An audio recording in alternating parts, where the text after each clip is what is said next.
Hélio Couto. Dívidas, terceira parte. Como se chega numa situação em que se perde o controle sobre a própria vida? Que tipo de pensamento leva a isso? Que crenças nos levam ao endividamento? Que sentimentos nos fazem crer que podemos nos endividar sem risco? Essas questões estão intimamente ligadas à questão do não crescimento. Na maior parte das vezes em que se fala que é preciso crescer, a resistência a isso é tremenda. A resposta sempre vem acompanhada de um mais. Procuram-se atenuantes ou justificativas para não crescer. Como se crescer fosse uma coisa ruim que temos de suportar. Outra coisa é que quando se fala em crescimento, isso é imediatamente associado com o crescimento econômico. E as outras áreas? No tocante ao crescimento econômico da pessoa, quase sempre vem o mais. Estão tão entranhada na mente do povo que dinheiro é diferente de espiritualidade, que qualquer menção a ganhar dinheiro é visto como algo mau, como pecado. E aí surgem as justificativas para não ganhar ou ganhar pouco. Esse tipo de crença é que leva ao endividamento, porque ou a pessoa ganha ou empresta. Quem tem uma visão de mundo que é independente disso? Pouquíssimos. Os que estão acima desta preocupação são os que não têm problema com dinheiro, não ligam para dinheiro e por isso o dinheiro vem sem parar. Os demais estão obcecados com os problemas econômicos, financeiros. A tal da sobrevivência. Quando a pessoa se recusa a crescer, é inevitável que mais cedo ou mais tarde ela se endivide, de um jeito ou de outro. Ou é por uma má administração das próprias finanças, ou é pelo incessante apelo ao consumo que rege a sociedade. Consumir sem parar para amortecer os problemas emocionais. E as técnicas para fazer consumir são extremamente eficientes. Essa resistência a ganhar levará a ter carência de recursos, e quando precisar destes recursos só restará o endividamento. Porque a pessoa não pensa em se abster de alguma coisa para não se endividar. Basta passar o cartão, a resistência é pura autossabotagem.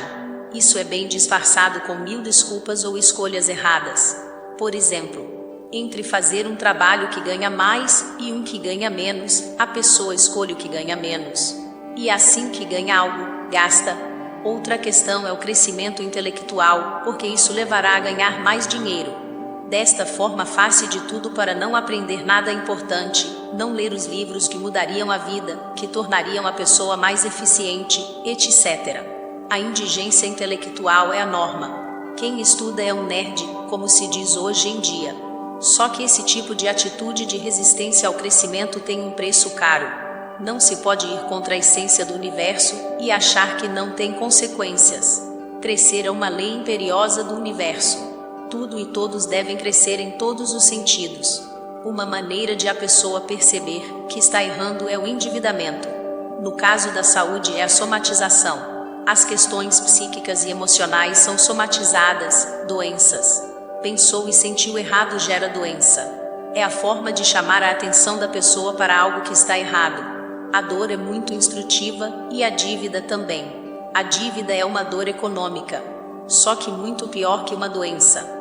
A doença está sob seu controle, pois se mudar os próprios pensamentos e sentimentos pode resolver isso, mas a dívida está sob controle de outro, e mudar o outro é praticamente impossível.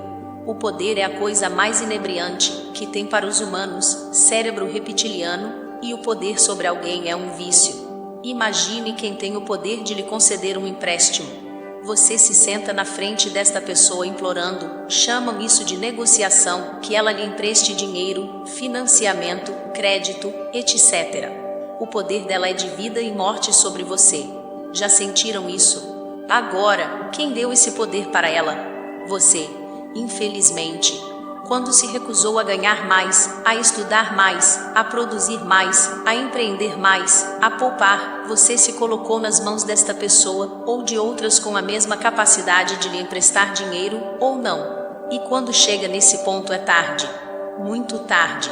Como escapar disto se suas crenças e atitudes a levaram a isso? Como soltar tudo isso se foi justamente o apego que o levou a isso? Então isso tem uma dinâmica própria, e um empréstimo leva a outro que leva a outro até a falência final. E quanto mais a pessoa tenta sair da situação tomando mais empréstimos, mais ela afunda, sem perceber. Como uma rã colocada numa panela em fogo brando. Quando a rã perceber já é tarde. e isso é válido para todas as outras áreas da vida. Crescer ou não, zona de conforto ou não. Sabe aquele raciocínio de que as coisas darão certo porque tem de dar certo? Esse é o tipo de racionalização infernal, baseado na pura ilusão. A ilusão é o pensamento daquele que não sabe como as coisas funcionam e espera que funcionem. A esperança nunca morre, e é assim que as dívidas aumentam. O contrário da ilusão é o conhecimento. É aquele que sabe como o universo funciona e o faz funcionar. Este não tem dívidas, pois ele gera riqueza, gera recursos com os próprios pensamentos e sentimentos. Mas esses pensamentos e sentimentos foram fruto de uma longa maturação, de muito estudo e autoanálise, para sentir como o universo funciona. Pois o universo não pode ser entendido, ele tem de ser sentido. Sem sentir nunca se entenderá como o universo funciona.